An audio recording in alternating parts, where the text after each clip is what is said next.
Thank you for coming. नमस्कार नमस्कार. हे बाजूला घ्या ना.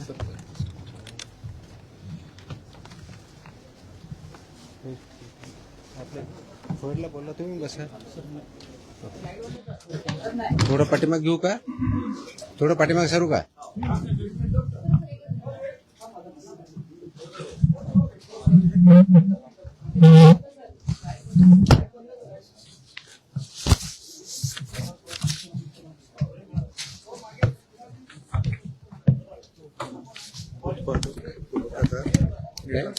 उत्पादक मॅन्युफॅक्चर हे 260 सापडले पूर्ण. रिपीटेड कसे? नाही वेगळे वेगळे. हे पुरवठादार 248 आणि ट्रान्सपोर्टर 190, टोटल 700. कधीपर्यंत? हे 10 वर्षातले गेले. आणि रिपीटवाले वेगळे? रिपीट येणार नाही. हे डिव्हिजन वाईज आहे. डिव्हिजन वाईज टेबल नाही झालं सर पूर्ण, पण हे कॅल्क्युलेट करून घेतलं. ठीक. करूया चालू.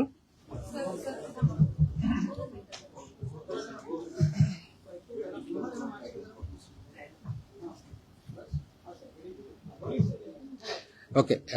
Welcome to the press conference.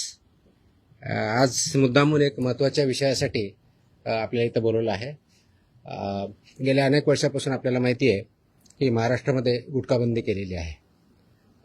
आपल्या FSSAI ॲक्टच्या सेक्शन 30 अंतर्गत प्रतिबंधित जे फूड आयटम्स आहेत त्याच्यामध्ये गुटखा आणि तत्सम आयटम जे आपले आहेत त्याच्यावरती गुटखाबंदी केलेली आहे. त्याच्यावरती आपण अनेक वेळा कारवाई करतो, रेड्स करतो, फाईन करतो, FIR करतो. त्याच्यामधल्या प्रोव्हिजननुसार जेल पण होते, प्रॉसिक्युशन पण चालू आहेत. परंतु प्रोहिबिटेड आयटम असतानाही, फूड आयटम असतानाही महाराष्ट्रातल्या ऑलमोस्ट सगळ्या ठिकाणी हा गुटखा विकला जातो आणि कंझ्युम केला जातो. ही रियालिटी आपण बघतोय. मग याच्यावरती पर्याय काय? एन्फोर्समेंट तर चालू आहे, ते आपण आता जास्त स्ट्रिक्ट करत आहोत, तर ते चालूच राहील. परंतु याच्यावरती काही डेटरन्स असा क्रिएट करता येईल का की ज्याच्या माध्यमातून, कारण प्रोड्युसर तर इथं नाही आहेत प्रोहिबिटेड असल्यामुळं, ते बाहेरून आपण जे याच्यामध्ये इन्व्हॉल्व असणारे बिझनेसेस आहेत, बिझनेस पर्सन्स आहेत, ट्रान्सपोर्टर्स आहेत, रिटेलर्स, होलसेलर्स, सेलर्स, हे त्याच्यामध्ये इन्व्हॉल्व आहेत. त्या प्रकारचं रॅकेट आहे आणि ते जर उद्ध्वस्त करायचे तर आपल्याला खूप मोठ्या प्रमाणात स्ट्रॉंग स्टँड घेणं हे गरजेचं आहे.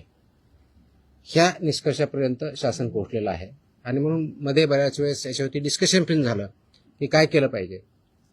आणि मी इथं जॉईन झाल्यानंतरही याच्यावरती आम्ही विचार केला काय करता येईल, कारण याच्यामध्ये this is a danger to public health आणि म्हणूनच तो आयटम प्रोहिबिट केलेला आहे. तर पब्लिक हेल्थला जर डेंजर असेल आणि तो आयटम प्रोहिबिट केलेला असेल तरीही त्याचा व्यापार होत असेल, तिथं ट्रान्सपोर्ट होत असेल, होलसेलर विकत असतील, सेलर विकत असतील आणि तो अवेलेबल होत असेल, तर त्याच्यावरती स्ट्रिंजेस्ट पॉसिबल ॲक्शन घेणं गरजेचं आहे. ह्या निष्कर्षापर्यंत पोहोचल्यामुळं आज दिनांक 12 जून रोजी मी मोका लावण्याचे आदेश पारित केलेले आहेत.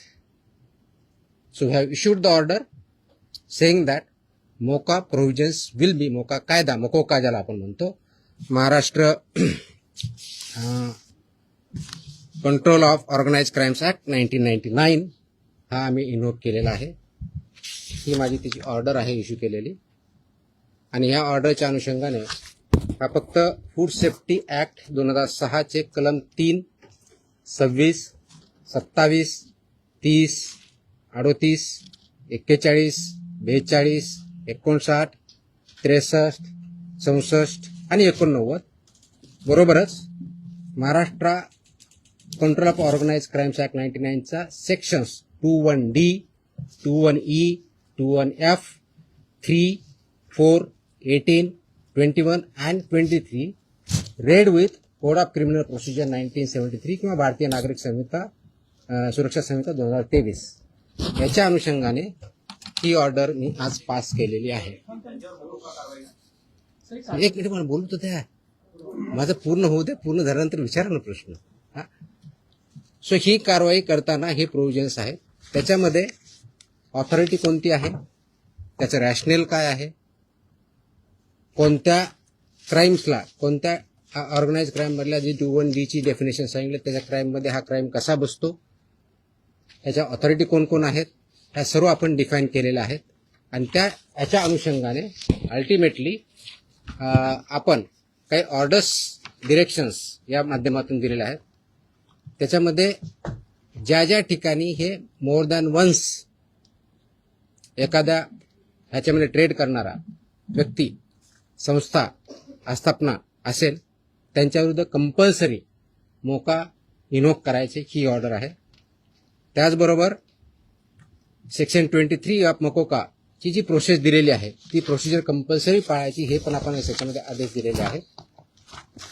त्यानंतर persons and entities against whom MCOCA shall be invoked are manufacturers and producers of prohibited food products, number 1. Number 2, financiers funding their manufacture, procurement or distribution. Number 3, interstate and intrastate suppliers and commission agents. Number 4, transporters and vehicle operators, including agents who book or arrange transport.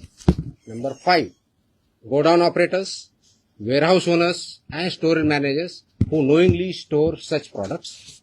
6th, wholesale dealers and distributors. 7th, sub-dealers and semi-wholesaler agents.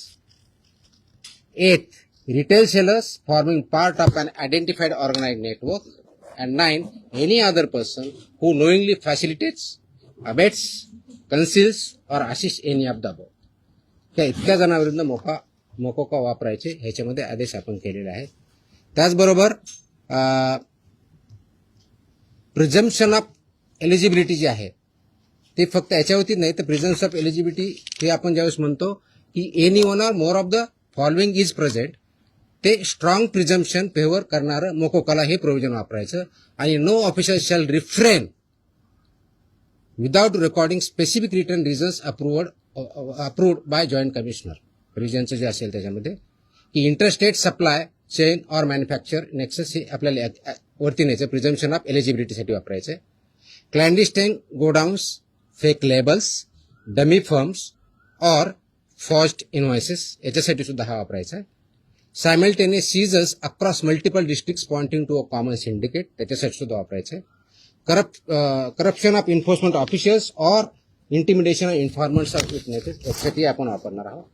Caesar value exceeding ₹10 lakhs in a single action or ₹25 lakhs cumulatively from the same account or network, आणि financial flows indicating systematic profiteering including hawala और बेनामी channels याच्या सुद्धा आपण ते escalate करण्यासाठी हे सुद्धा प्रोव्हिजन त्याच्यामध्ये आपण वापरणार आहोत. याची ओरिजिनल ड्युटी आहे ते आपण फूड सेफ्टी ऑफिसरवरती देणार आहोत. डेजिग्नेटेड ऑफिसरच्या ड्युटी आपण याच्यात ज्याला असिस्टंट म्हणून त्यांना डिफाईन केलेल्या आहेत, जॉईंट कमिशनरच्यात केलेल्या आहेत. नेटवर्क वाईड प्रॉसिक्युशन करायचं हे आपण सांगितलं आहे, पार्सल ऍक्शन घ्यायची नाही, कंप्लीट घ्यायची. आणि कॉन्फिस्केशन, अटॅचमेंट अँड फोरफिचरचं कसं करायचं ट्विन ट्रॅक स्ट्रॅटेजी ही पण त्याच्यामध्ये सांगितलेली आहे.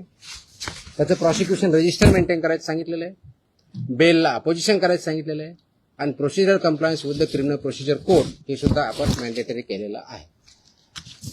याचा सर्वांचा ऑब्जेक्टिव्ह जो आहे बेसिकली आपण मोका का वापरतोय, कारण हा स्ट्रिंजंट लॉ आहे, आय अंडरस्टँड, आणि त्याचं म्हणूनच खूप थॉट करून, विचार करून याच्यावरती कायद्याचे जे कलम आहेत, सेक्शन्स आहेत त्याचा अभ्यास करून this order is basically done to prosecute in the interest of food safety in violation but as an organized crime against public health. हा क्राईम पब्लिक हेल्थच्या अगेन्स्ट आहे. आणि आर्टिकल 47 ऑफ द कॉन्स्टिट्यूशन जे आहे ते स्टेटला मॅन्डेट करतं. That is where my order begins with. आणि तुम्हाला copy me देईलच, press note बरोबर ही कॉपी पण असेल, so that you can go through that order. It says the Article 47 of the Constitution of India cast upon a state primary duty to improve public health and in particular to bring about prohibition of consumption of substances injurious to health. हे already आपण prohibit केलेलं आहे, त्याचं implementation व्हावं, public health improve व्हावं आणि public health जी endanger होते ते कंट्रोल करता यावं या दृष्टिकोनातून मकोका कायद्याचे प्रोव्हिजन हे प्रोहिबिटेड आयटम जे 32 म्हणजे फसाई ऍक्टच्या सेक्शन 32 अंतर्गत जे आपण प्रोहिबिट केलेले आयटम आहेत त्यांच्यावरती आजपासून म्हणजे अगोदरच लागू करू शकलो असतं, पण आज आपण ती ऑर्डर काढलेली आहे and it will B implemented completely across the state of Maharashtra.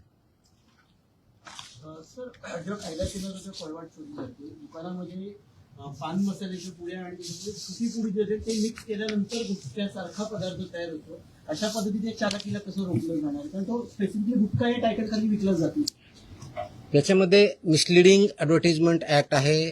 तुम्हाला काही दिवसापूर्वी कारवाई केलेली बघितली. फसाईमध्ये सुद्धा मिसलीड करणं, लेबलमध्ये चुकीची माहिती देणं, इन्ग्रेडियंट चुकीचे असताना वेगळा क्लेम करणं हा सुद्धा गुन्हा आहे. त्यानुसार आपण कारवाई करतो त्याच्यावरती. पण सर, ही जी चालाकी केली जाते, दिस इज मिसलिडिंग. तर मिसलिडिंगला कायदा दुसरं मिश्रण जे असतं ते पान मसाला त्याला सुद्धा याच्या अंडर घेतलं जातं ते तंबाखू मिश्रण. मी तेच सांगतोय की आपल्याला कोणताही एखादी ज्यावेळेस प्रॉडक्ट असतो त्याच्यावरती लेबल कोणतं असावं, ते कोणत्या स्टँडर्डचं असावं, त्याच्यामध्ये कोणते कोणते इन्ग्रेडियंट असावे, त्याची काय व्हॅल्यू आहेत वेगवेगळ्या, त्या दिले, त्याचे रेग्युलेशन्स आहेत. फसाईमध्ये रेग्युलेशन्स दिलेले आहेत, व्हेरी क्लिअरली दिलेले आहेत. त्याचबरोबर ॲडव्हर्टायझिंग आणि मार्केटिंगचे सुद्धा रेग्युलेशन्स क्लिअरली आहेत. त्याचं व्हायोलेशन जिथं जिथं होतं त्या प्रोव्हिजनचा वापर आम्ही तिथं करणार आहोत. पण सर, याची जेव्हा कारवाई केली जाते तेव्हा लोकल पोलिसांची भूमिका खूप महत्वाची असते. स्पेशली बीट मार्शल आणि यांचा जो व्हिजिलन्स असतो तो अनेक वेळा नेक्सस तिकडे दिसून येतो अनेक पानटपऱ्यांवरती. ते कसं ब्रेक केलं जाणार, कारण आपल्याकडनं कडक कारवाईची तरतूद सगळ्यांकडून. त्याच्यामुळे तुम्ही जर आता मी वाचलं व्यवस्थित ऐकलं असतं तर त्याच्यामुळे तुमच्याकडनं प्रतिक्रिया त्याच्यावरती अपेक्षित. पोलिसांनी नेक्सस ज्या ठिकाणी it's not about police or FDA किंवा food safety officers. It is the holistic. याच्यामध्ये कंझ्युम करणारा आहे तेवढा जबाबदार आहे, विकणारा आहे तेवढा जबाबदार आहे, इन्फोर्स न करणारा आहे तेवढा जबाबदार आहे. जो कोणी जबाबदार असेल आपण त्याच्यावरती कारवाई करणार आहोत आणि स्ट्रिक्ट करतोय. तुम्ही गेल्या काही दिवसामध्ये बघितलं असेल, हा ज्यावेळेस प्रोहिबिट केला त्यावेळेसचा उद्देश हाच होता की it's a danger to public health.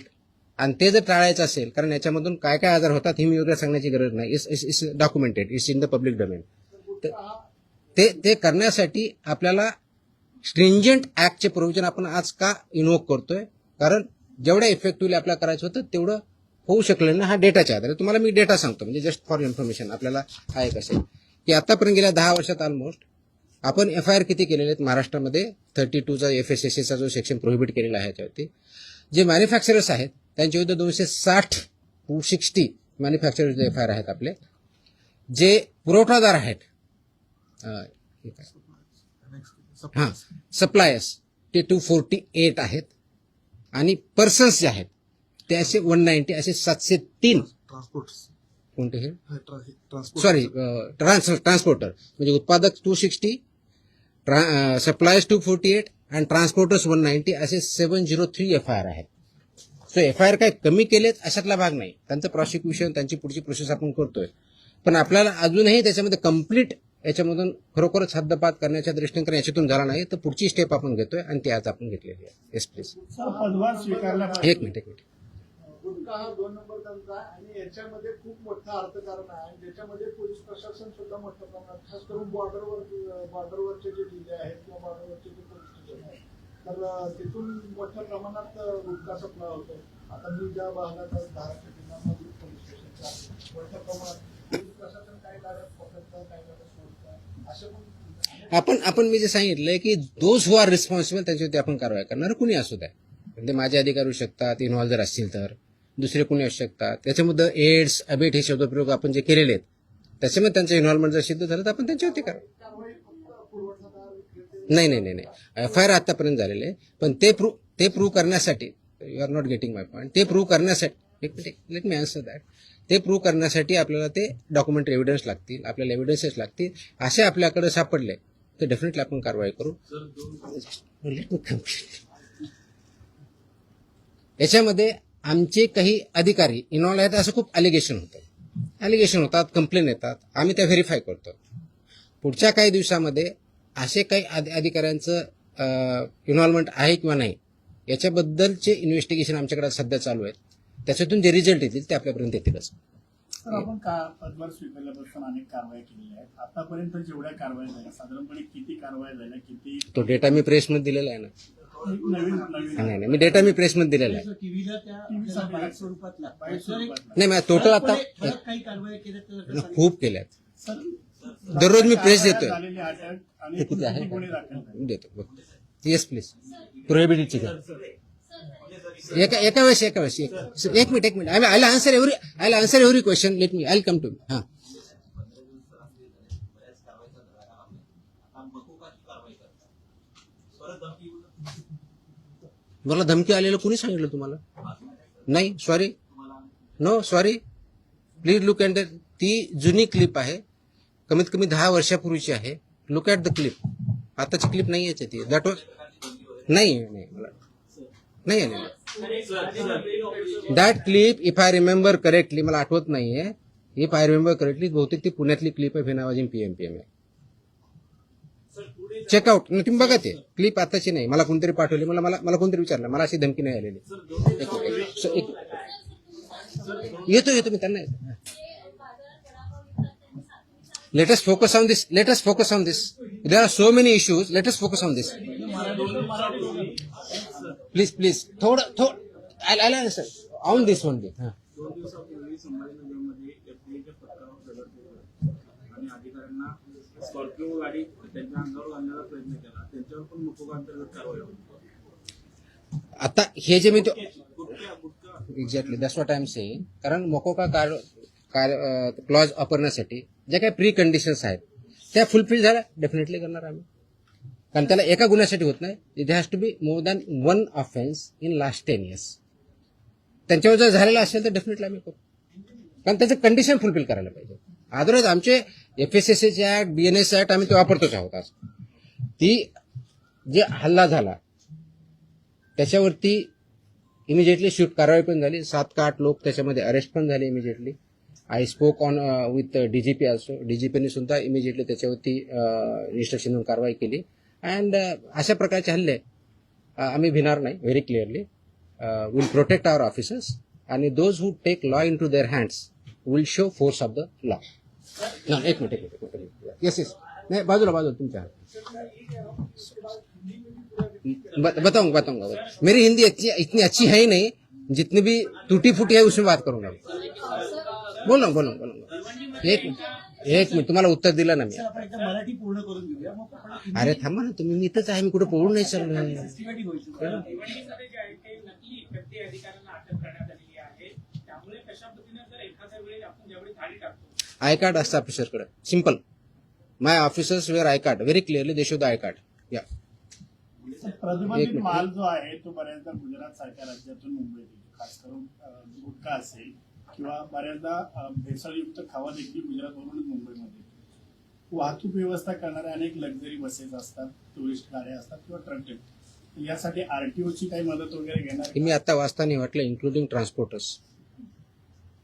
RTOची मदत घेणार? सगळ्या एजन्सी एकत्र काम करत असतात. त्याच्यामध्ये सगळ्याच एजन्सी काम करतात. आपण याच्यामध्ये मकोका लावताना किंवा हे करताना इव्हन आताचे जे FIR होत आहेत त्याच्यामध्ये आपण फक्त विकणाऱ्याला करत नाही, त्याचा ट्रान्सपोर्टरला पार्टी करतोय, त्याचा डिस्ट्रीब्युटरला पार्टी करतोय, तुमच्या ओनरला. मी तुम्हाला लिस्ट पण दिली.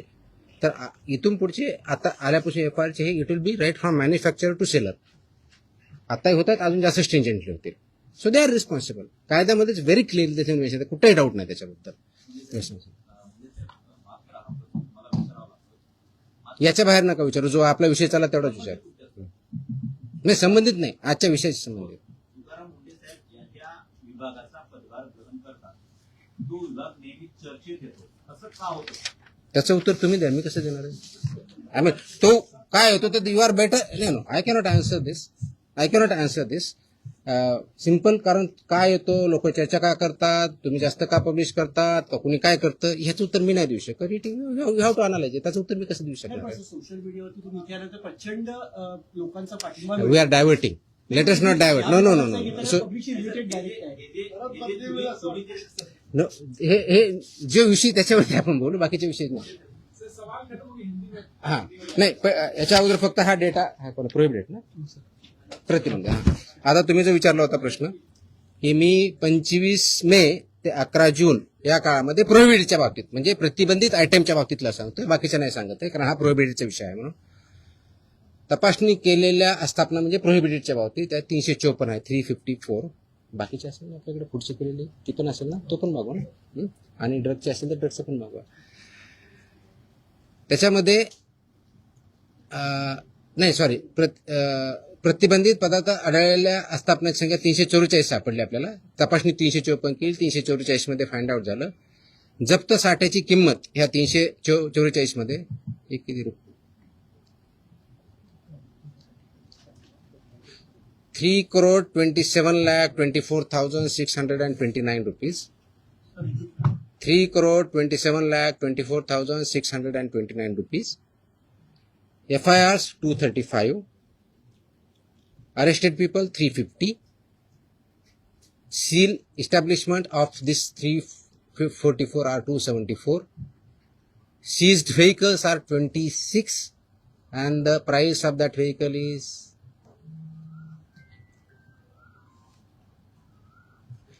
13,39,500. Sorry, 1,33,95,000. So this is about 25 मे ते 11 जून प्रोहिबिटेड आयटमच्या बाबतीत जी मोकोका आपण लावला त्याच्या बाबतीतची माहिती आहे. आणि किती जप्त? 26. त्याची कॉपी पाहिजे कॉपी द्या सर्वांना. Okay okay.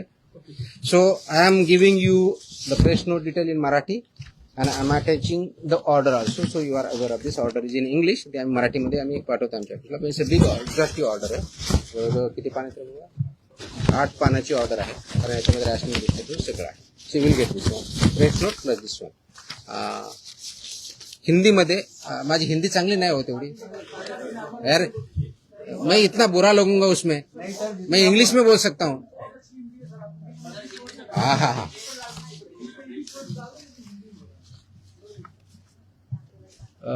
आप सब जानते हैं कि महाराष्ट्र में FSI एक्ट के तहत सेक्शन 30 के अंदर प्रोहिबिटेड आइटम्स है. जैसे कि गुटखा पान मसाला इसमें एक आइटम से प्रोहिबिटेड है.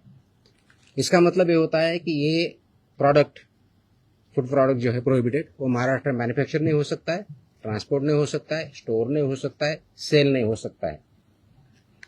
फिर भी बहुत कार्रवाई करने के बावजूद इसका सेलिंग और अवेलेबिलिटी महाराष्ट्र में कई जगहों पे पाया जाता है. इसीलिए गवर्नमेंट शासन ने ये डिस्कशन कर रही थी कि इस पर क्या किया जाए, कौन सा स्ट्रिंजेंट एक्ट या क्लॉज या कार्रवाई की जाए जिसकी वजह से ये एक्चुअली प्रोहिबिट होगा. क्योंकि ये दिस इज ए इंडेंजर तो पब्लिक हेल्थ के लिए हानिकारक है. इससे पब्लिक हेल्थ इंडेंजर होती है. ये नॉलेज पब्लिक डोमेन में है.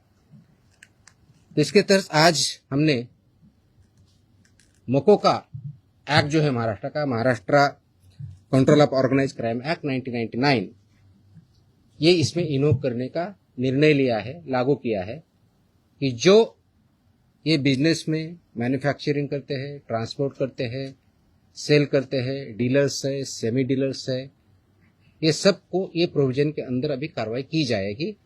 उसकी जो प्रोसीजर दी है सेक्शन 23 के अंदर मोकोका के, वो फॉलो करके ये मैंडेटरी किया गया है कि जो मोकोका के प्रोविजंस के में लायबल है वो मैंडेटरी हमारे ऑफिसर एफआईआर करते समय मोकोका का प्रोविजन एक्ट इन्वोक करेंगे और उनको पनिशमेंट करेंगे. इसका ऑब्जेक्टिव है, उद्देश्य है कि पब्लिक हेल्थ जो इंडेंजर हुई है इसकी वजह से उसको पूरा तरह से रोका जाए. और वो जो हमने प्रोहिबिशन किया है आइटम्स में उसका अवेलेबिलिटी महाराष्ट्र में कहीं न हो और लोग उसको न खाए, जिसकी वजह से उनकी हेल्थ अच्छी रहेगी, उनका हेल्थ अच्छे रहने की वजह से उनका प्रोडक्टिविटी अच्छी रहेगी और जो ह्यूमन डेवलपमेंट है, ह्यूमन ग्रोथ है, उसको भी अच्छी तरह से हो जाएगा. इसीलिए ये प्रोविजन आज हमने इन्वोक किया है. इसका ऑर्डर हमने आज as a commissioner food safety Maharashtra बोल के इश्यू किया है और ये लागू हो रहा है और ये सब स्ट्रिक्टली आगे इम्प्लीमेंट होगा. अब तक का लास्ट 10 साल में जो मैन्युफैक्चरर्स है उनके खिलाफ 260 एफआईआर हुए हैं, जो सप्लायर्स है 248 एफआईआर हुए हैं, जो ट्रांसपोर्टर्स है 190, ऐसी 703 एफआईआर भी हो चुके हैं. इसका डेटा हमने मांगा है, उसका एनालिसिस भी चल रहा है. तो मेरी ये सुझाव है, वार्निंग है, those who are involve in this business, इधर मैन्युफैक्चरर और ट्रांसपोर्टर्स और सेलर्स और डीलर्स और सेमी डीलर्स, ये महाराष्ट्र में आप काम बंद कीजिए. नहीं तो ये कानून के हिसाब आपको कड़ी से कड़ी आपको सजा इसमें पता है वो दिया है, इसी शासन सजा देंगे, प्रोसिक्यूट करेंगे और हम महाराष्ट्र जो प्रोहिबिटेड आइटम है उसमें नहीं मिलने देंगे. किस किस के तहत खिलाफ कार्रवाई की? ये जो हमने बताया कि इसमें कौन कौन आता है, तो इसमें मैन्युफैक्चरर आएंगे, manufacturer end producers of prohibited items, financiers funding जो करते हैं मैन्युफैक्चर के लिए या प्रोक्यूरमेंट के लिए या डिस्ट्रीब्यूशन के लिए, वो भी आएंगे।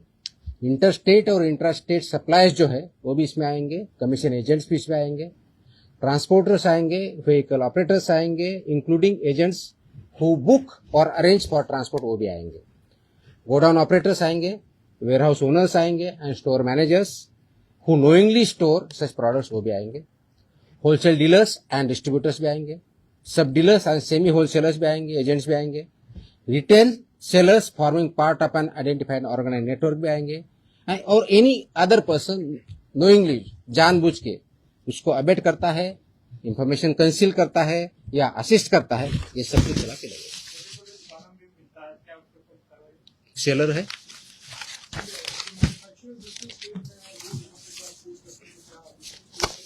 so it's a part of syndicate. Syndicate K definition में सब कुछ आया है. Organized crime. That's why it is an act. That's why this is become an organized crime, and they are working as a syndicate. That's why we are invoking this provisions. They are supporting. They are supporting. आम आदमी के लिए मकोगा लगने के बाद कितना मुश्किल हो जाएगा जो शख्स आम आदमी को क्यों मुश्किल होगा? नहीं, आम आदमी को जानने के लिए जो भी इस आम आदमी बिजनेस में नहीं है ना, जो भी इस बिजनेस में है वो पकड़ा जाएगा और मकोगा लगेगा, क्या क्या धारा है? ये तो आप मुकदमे में क्लियरली है ना, लाइफ इम्प्रिजनमेंट प्रोविजन आहे ना. किती सजा आहे त्याची? किती वर्ष ते काढा प्रोविजन. ऑफकोर्स दे प्रोसिक्यूट होंगे, कोर्ट में केस चलेगा. हाँ, ऑफकोर्स आपको बेल अपोज कर हमने बता ही दिया ना कितना है. वो हमें बताएंगे सर, तो थोड़ा सा डर नहीं वो तो कुठे which may extend up to 10 years imprisonment, shall also be liable to fine, such property shall also be liable to be attached and forfeiture. और रिपीट है तो उसके फिर और बताए, यहाँ इम्प्रिजनमेंट, प्रॉपर्टी भी सीज होगी. नाही हे विषय संपवल्यानंतर आपण दुसरा आता. ठीक आहे, तुमचे प्रश्न संपत नसतात कधी, मला माहिती आहे. आय थिंक झालं ना आता हिंदीमध्ये. हा, येतो. एक विषय संपला, आता हा विषय संपवत आपण. माझी अशी अपेक्षा आहे आपल्याकडून, प्लीज याला चांगली पब्लिसिटी द्या. This is in the interest of state of Maharashtra. It's very very crucial, very very crucial.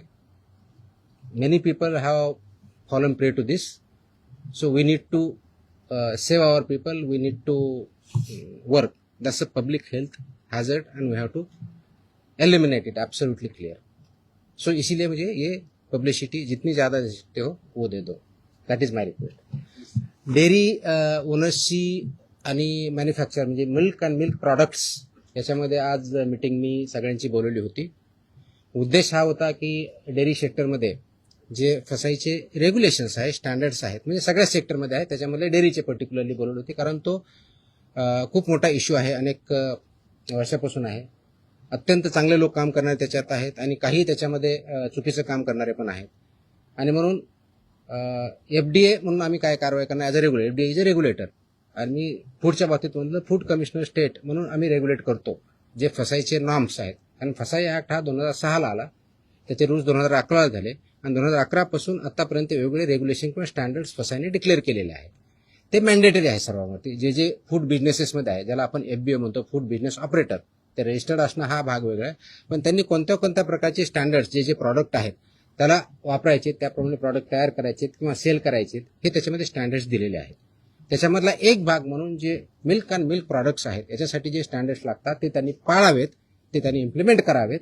या दृष्टिकोनातून एक इंटरॅक्शन सेशन, कायद्याचे प्रोव्हिजन, रेग्युलेशन्स कोणते आहेत ते त्यांना आम्ही सांगितले. त्यांचे जे काही इश्यू होते ते आम्ही समजून घेतले, आणि यातून पुढे खूप स्ट्रिक्टली याच्यावरती इन्फोर्समेंट होईल. राईट फ्रॉम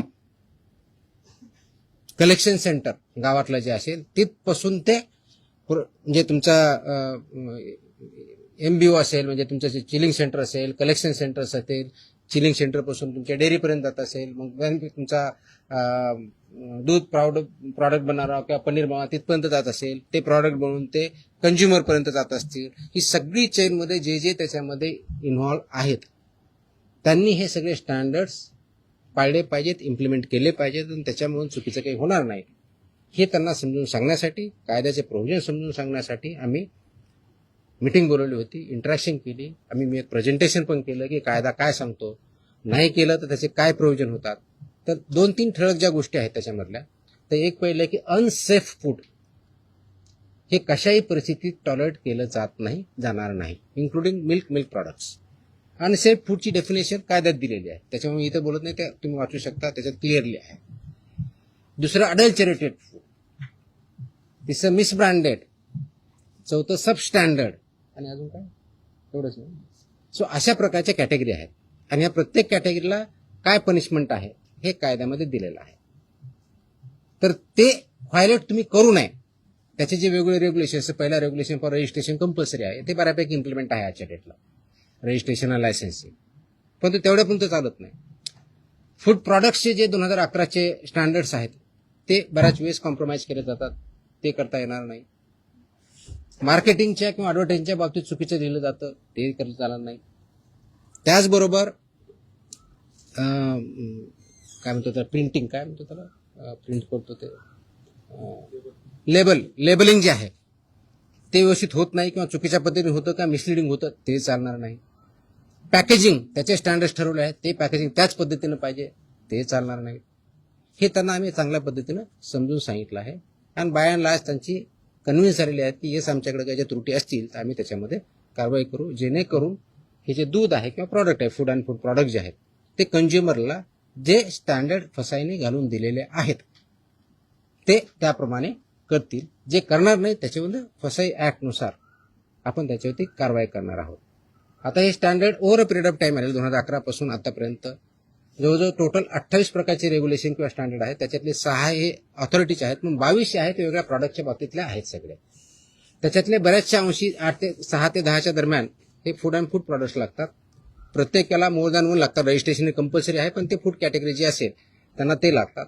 ते स्टँडर्ड्स आम्ही जास्त इम्प्लिमेंट करू, सॅम्पलही आम्ही वाढवू आणि त्याचबरोबर आम्ही हे सांगितलं की कंप्लायन्स करणं ही तुमची जबाबदारी आहे आणि इन्फोर्स करणं ही आमची जबाबदारी ॲज अ रेग्युलेटर म्हणून. ती इन्फोर्समेंट आमचं स्ट्रिंजंट होईल. त्याच्यामुळं आपण स्वतः आपल्या आधीनिस ज्यांच्याकडून तुम्ही दूध घेता, जे चिलिंग सेंटर्स आहेत, जे तुमचे प्रॉडक्ट्स आहेत, तुमचे प्लांट्स आहेत, त्या ठिकाणी याचं कोणतंही व्हायोलेशन होणार नाही याची काळजी तुम्ही घ्या.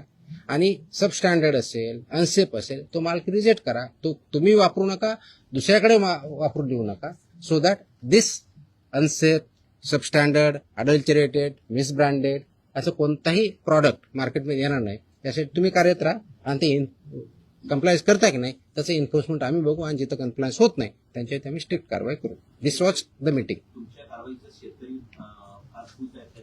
तुमच्या कारवाईच्या नंतर आठवडी तालुक्यामध्ये तुमचा दुधाभिषेक करण्यात आला. दुधाचे रेट वाढतील असं वाटतं तुम्हाला? रेट माझ्या हातात नाही आहेत. वाढवणं हा इज अ फ्री मार्केट, त्याच्यामुळे दुधाचा किती रेट असावं ते डिमांड सप्लायवरती ठरलं जाईल.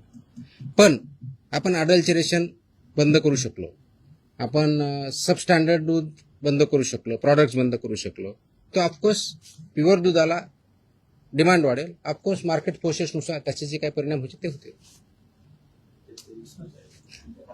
आतापर्यंत ज्या कारवाया झाल्या, अनेक जप्त केलेला माल आहे तो टेस्टिंगसाठी पाठवण्यात आलेला आहे. किती अहवाल येणे बाकी आहे? आता खास करून दूध किंवा दुग्धजन्य पदार्थ यांचे लवकर नाशवंत होतात, त्याची आम्ही काळजी घेत आहोत. त्याचे जे पिरियड दिलेला आहे, ड्रगच्या बाबतीत 60 दिवसाचा असतो, फूडच्या बाबतीत 14 दिवसाचा असतो, त्या वेळेतच येथील आम्ही इन्श्युअर करतोय. त्याची सुद्धा मी आढावा घेतलेला आहे. आपल्याकडं 3 ठिकाणी आपल्या स्वतःच्या लॅब आहे. पुण्याला आपली हेल्थ डिपार्टमेंटची ऑलरेडी लॅब आहे, प्लस मुंबईमध्ये BMCची लॅब आहे, प्लस गव्हर्नमेंट ऑफ इंडियाच्या फसाच्या PPP वरती लॅब आहेत. त्याच्यामुळे आपण ते सॅम्पल वेळेत कसे होतील याची आपण काळजी घेत आहोत. मनुष्यबळासंदर्भात देखील मागे एकदा भरपूर एकाच दिवशी सगळं, मग तुम्हाला परत प्रश्न यायचं नाही का असं सांगा, मी सांगू शकतो. नाही, रोज तर नाही शक्य, पण इन बिटवीन आपण भेटत जाऊ. 100 नहीं नहीं, इसमें मुकदमा, वो प्रोहिबिटेड आइटम के लिए है। ये जो पहले जो मुकदमे दर्ज किए गए हैं, विल एज आई टेल ना, इसमें रिपीट ऑफेंसेस कितने हैं, क्या है, हम देखेंगे। Will examine everything. We have collected data, we have started work on that. ये एक दिन का ऑर्डर नहीं है, it has lot of thought has gone into it. जो कंडीशन में अगर फुलफिल करता है डेफिनेटली, इसीलिए मैंने मैंडेटरी किया है ना उसको। या सरकारी रुग्णालयांना पुण्यातील आणि पिंपरी चिंचवडमधील रुग्णालयांना हिंदुस्तान अँटीबायोटिक्स कंपनीमधून औषध निर्मिती थांबवण्याचा निर्णय आपल्या विभागाने घेतला आणि औषध निर्मितीमध्ये त्रुटी आढळल्याने हॉस्पिटल औषध निर्मिती, हॉस्पिटलमध्ये जे इंजेक्शन आणि सलाईन पुरवठा करतात ना, हां, त्या पुण्यातील आणि पिंपरी चिंचवडमधील हिंदुस्तान अँटीबायोटिक कंपनीमध्ये औषध निर्मिती थांबवण्याचा निर्णय घेतला होता, असा यांनी बजावला. म्हणजे कुणी? आपल्या विभागाने कुठे एक कॉपी होती? प्रश्न आला मला. नाही, तुम्ही प्रश्न असा अझम्पशनवर प्रश्न नका ना विचारू, असा अझम्पशनवर प्रश्न नका विचारू. तुमचा काय फॅक्ट्स काय ते सांगा, मग असे आदेश बाजूला असा प्रश्न आला तर कुणी आदेश बरोबर हे तर पाहिजे माहित पाहिजे. औषध निर्मितीमध्ये त्रुटी आढळल्याने शोकॉज नोटीस बजावण्यात आली. प्लीज प्लीज, थोडंसं तुम्हाला समजून सांगतो. कंटेक्स्ट मध्ये मी त्या स्पेसिफिक केसबद्दल बोलत नाही, कारण तुम्ही स्पेसिफिक प्रश्न विचारत नाही. मी तुम्हाला जनरल सांगतो. काय असतं की मार्केटमध्ये जे आपले ड्रग्ज असतात, म्हणजे मेडिसिन्स असतात, त्यांचं आम्ही चेकिंग करत असतो. चेकिंग करताना परत सबस्टँडर्ड, अडल्चरेटेड, आणि याच्यामध्ये ड्रगमध्ये एक कॅटेगरी आहे स्प्युरियस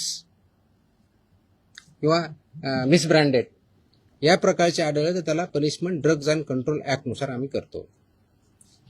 असे जर काही कॅटेगरी आढळल्या असते आमच्या याच्यामध्ये, तर there is a provision called recall order म्हणतात त्याला, आणि स्टेट ड्रग कंट्रोलर ते करत असतो. ती प्रोसेस आम्ही चालू केलेली आहे. म्हणजे आम्ही कुठं आम्हाला कंप्लेंट आली, मी व्हेरीफाय केलं, आम्हाला वाटलं, आम्ही सॅम्पल घेतले, त्याच्यातून आम्हाला ह्या 4 कॅटेगरीपैकी जी कोणती आलेली आहे, तर तो प्रॉडक्ट मार्केटमधून, फक्त हॉस्पिटलमधून नव्हे, मार्केटमधून आम्ही रिकॉल करतो. त्या कंपनीला सांगतो आणि त्याची मी पब्लिसिटी पण करतो. तर तशा प्रकारच्या ऑर्डर आम्ही ज्या ज्या केसेसमध्ये आम्ही ते recall order drug control, state drug controller who sitting here, म्हणजे इथं जे आपण जॉईंट कमिशनर ड्रग HQ म्हणतो, he is a state drug controller, ते त्यांच्या मार्फत इश्यू करतो आणि ते कंप्लाय करतो. पर्पज असा असतो त्याच्या पाठीमागचं की जर हे चुकीचं आहे तर ते कंझ्युम होऊ नये, म्हणून ते रिकॉल ऑर्डर असते. आणि बाकीचे प्रोव्हिजन ज्याप्रमाणे FIR करून किंवा जे काय प्रॉसिक्युशन करायचे त्या कंपनीवर आम्ही करत असतो. तर अशा आमच्या पुण्यातले जे एक आम्ही हे केलेलं आहे, कोणते ते हां, पुण्यामध्ये शेड्यूल H मधले औषधे जप्त केले होते 11.19 लाखाचे. That is Cipla company. तर त्याची आमची तिथल्या लोकलने केली, पण इथून आमची ऑर्डर अजून 1-2 दिवसामध्ये रिकॉलची जाईल. त्याच्यामुळे ते प्रॉडक्ट जे असतील ते पूर्ण मार्केटमधून पूर्ण अक्रॉस कुठे असू द्या, इंडियामधले कुठे असू द्या, ते रिकॉल होतील. तसेच बाकीच्याही गोष्टीवर आम्ही कारवाई केली. That is the provision you should understand. हे रिकॉल ऑर्डर असते. It's a standard procedure as per the drug control act 1940 आणि त्याच्या अंतर्गत 1945 ची स्टँडर्ड प्रोसिजर आहे. वी आर फॉलोइंग इट ना. कदाचित अगोदर होत नव्हती, नाही माहीत, मला माहीत नाही, but will follow it so that public हेल्थला त्याच्यातून डेंजर राहणार नाही. आणि ऑफकोर्स ज्यांनी प्रोड्यूस केलेलं आहे, जे सेल करतात, त्यांच्यावरती नियमानुसार आपले कारवाई. ओके, बिफोर यू फॉरगेट, एक लास्ट अजून एक आदेश मी आज पारित केलेला आहे. हा आदेश आहे ड्रग्ज, म्हणजे माझ्याकडे 2 सेक्शन, एक फूड आहे आणि एक ड्रग आहे. हा आदेश आहे की बऱ्याच ठिकाणी आमच्याकडे कंप्लेन येतात, माहिती भेटते की हॉस्पिटलमध्ये कुणी पेशंट ॲडमिट जर असेल आणि त्याला जे काही औषधी लागत असतील तर ते त्यांच्याच फार्मसीमधून घ्यायचे, अशा काही कंप्लेंट असतात आमच्याकडे. By law they cannot force any hospital तिथूनच घ्यायचं मॅन्डेट नाही आहे. त्याचे आदेश आम्ही जारी केलेले आहेत. आदेश त्याची पाहिजे तर कॉपी आम्ही प्रेस कदाचित उद्या देऊ, दिली का त्या, पण माहितीसाठी म्हणून देतोय की ऑलरेडी केले की असं त्यांना करता येत नाही. कोणत्याही पेशंटला जर बाहेरून आणायचं, हा त्यांचा चॉईस आहे. यू कॅनॉट फोर्स एनीबडी की तुमच्याच फार्मसीमधून किंवा ह्याच फार्मसीमधून किंवा त्याच फार्मसीमधून घ्या, हे तुम्ही पेशंटला फोर्स करू शकत नाही. हे आम्ही सगळ्यांना ऑर्डर काढलेली आहे आणि इट विल बी इन्फोर्स्ड, कारण तो सिटिझन्सचा किंवा पेशंटचा राईट आहे कुठून परचेस करायचा. त्यांना तुम्हाला प्रिस्क्रिप्शन द्यावं लागेल. प्रिस्क्रिप्शन दिल्यानंतर त्यांना जिथून आणायचं तिथून आणतील. त्याच्यामुळे यू कॅनॉट फोर्स की तुमच्याच फार्मसीमध्ये घ्यावा. तो पण आदेश आज आम्ही पारित केलेला आहे.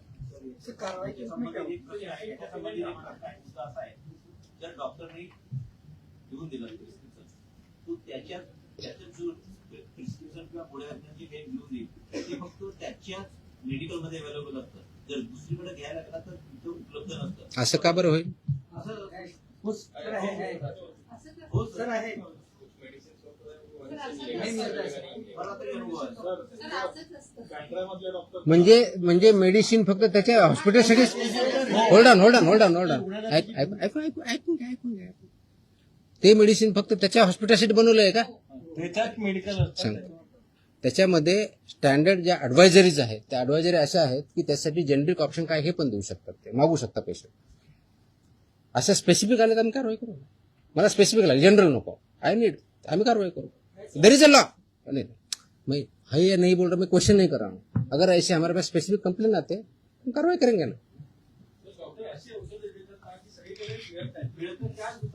सर कसं ते कंटेंट पेक्षा ते ब्रँड नेम देतात, त्यामुळे लोक ब्रँड नेम वरती जातात आणि कंटेंट हा खूप मोठा विषय आहे. प्रिस्क्रिप्शन कसं लिहावं, कुठं लिहावं, कोणतं द्यावं, आता त्याच्यात मी जाणार नाही की तो माझा डोमेन नाही आहे. माझा ड्रगच्या बाबतीतला जो इश्यू आहे, अशा प्रकारच्या कंप्लेंट जर आमच्याकडे आल्या तर will definitely investigation look into it.